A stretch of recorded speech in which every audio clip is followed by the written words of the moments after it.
ये जो आइटम्स आप देख रहे हैं, वैसे तो मेरे लिए इन्हें परचेस करने का कोई पॉइंट नहीं था एक्सेप्ट चार्जर, क्योंकि अपने iPhone 12 Pro के लिए मुझे वैसे भी 20 वाट वाला चार्जर लेना था। लेकिन मैंने कमेंट्स पढ़ रहा था और वहाँ पे मैंने देखा लोगों को काफ़ी प्रॉब्लम हो रही है डोंगल्स परचेस करने में, क्योंकि जो थर्ड पार्टी डोंगल्स होते हैं वो आईफोन्स में वर्क नहीं करते सही से।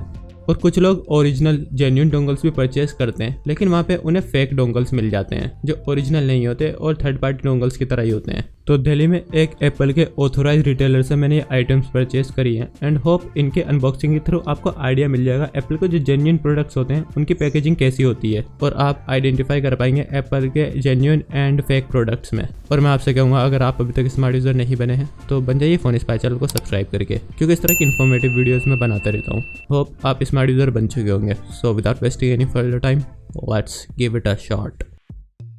वैसे तो मुझे इन ईयरफोन्स की ज़रूरत नहीं थी, क्योंकि ऑलरेडी मेरे पास एयरपॉड्स, सैमसंग गैलेक्सी बड्स और सोनी के ये हेडफोन्स WH-1000 ये हैं।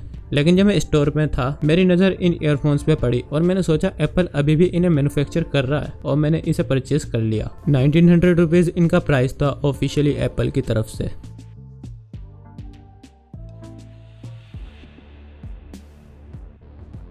एक तरफ तो एप्पल बात करता है इन्वायरमेंट की जब वो चार्जर निकाल देता है बॉक्स में से, और दूसरी तरफ हमें ईयरफोन्स जैसी इतनी छोटी सी चीज़ में इतना ज़्यादा पेपर वर्क देखने को मिलता है। और कुछ लोग ये कह सकते हैं हो सकता है एप्पल ने जब इन्वायरमेंट वाला डिसीजन लिया ये ईयरफोन्स उससे पहले मैन्युफैक्चर हुई हो, लेकिन आप बॉक्स पे ये इम्पोर्ट डेट देख लीजिए। हाँ जानता हूँ ये इम्पोर्ट डेट है, मैन्युफैक्चरिंग डेट नहीं है, लेकिन इसकी मैन्युफैक्चरिंग भी ज़्यादा पुरानी नहीं है।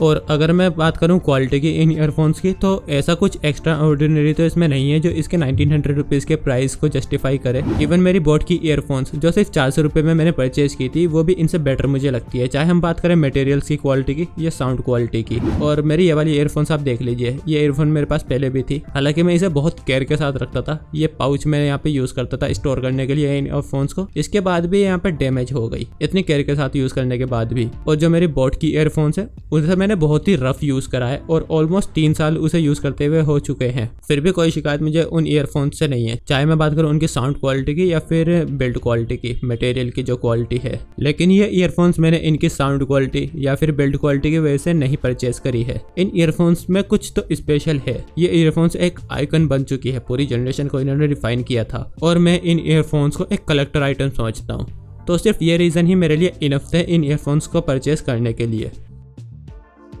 अब बात करते हैं इस रिडिकुलस चीज़ के बारे में जो एग्जिस्ट ही नहीं करनी चाहिए एट द फर्स्ट प्लेस, लेकिन ये एग्जिस्ट भी करती है और आपको इसके लिए 900 रुपये भी पे करने पड़ेंगे। इवन इन बोट ईयरफोन्स के प्राइस भी 400 रुपये हैं, तो अगर इसे डोंगल से कंपेयर करें तो आधे से भी कम है और ये पूरी ईयरफोन है यहाँ पे। लेकिन फिर भी अगर आपको ये डोंगल परचेस करने की नीड है तो आप देख लीजिए जो एप्पल की तरफ से जेन्युइन डोंगल आता है उसकी पैकेजिंग कुछ इस टाइप की होती है, और यही वो प्रोडक्ट है जिसके बारे में मुझे काफ़ी कमेंट्स देखने को मिली थी कमेंट सेक्शन में।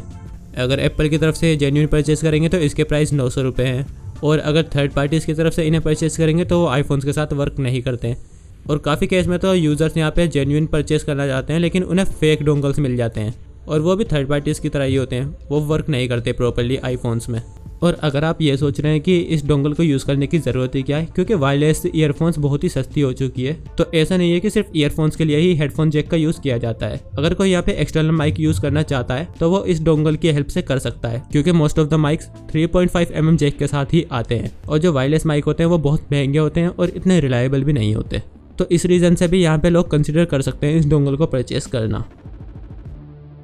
वैसे तो ये चीज़ बॉक्स के अंदर ही होनी चाहिए थी, बट द फैक्ट इज़ ये नहीं है और इसके लिए आपको 1200 रुपीज़ पे करने पड़ते हैं। हाँ जानता हूँ कुछ लोगों की आर्ग्यूमेंट हो सकती है कि अगर किसी के पास 1,20,000 रुपीज़ है iPhone 12 Pro परचेस करने के लिए तो 1200 रुपीज़ एक्स्ट्रा स्पेंड करना चार्जर के लिए कोई बड़ी बात नहीं होनी चाहिए उस पर्सन के लिए, और ये बात सही हो सकती है। लेकिन ये चीज़ बहुत इनकन्वीनियंट है कि पहले फ़ोन परचेस करो उसके बाद चार्जर भी अलग से परचेस करो, तो बस ये चीज़ काफ़ी इनकन्वीनियंट लगी मुझे। अगर आप फ़ोन स्पाई चैनल को कुछ टाइम से फॉलो कर रहे हैं तो आप जानते होंगे मुझे एप्पल के प्रोडक्ट्स काफ़ी अच्छे लगते हैं, लेकिन मुझे एप्पल के प्रोडक्ट्स अच्छे लगते हैं उनकी सिंपलिस्टिक अप्रोच की वजह से और उनके सॉफ्टवेयर एक्सपीरियंस की वजह से। और ये ज़रूरी नहीं है कि एप्पल एज अ कंपनी मुझे अच्छी लगती है। क्योंकि एप्पल कुछ चीज़ है, कुछ डिसीजन ऐसे लेता है जो बिल्कुल ही बेकार है। और अगर किसी को एप्पल का हर एक डिसीजन, हर एक प्रोडक्ट अच्छा लगता है तो वो कोई फैन बॉय ही हो सकता है।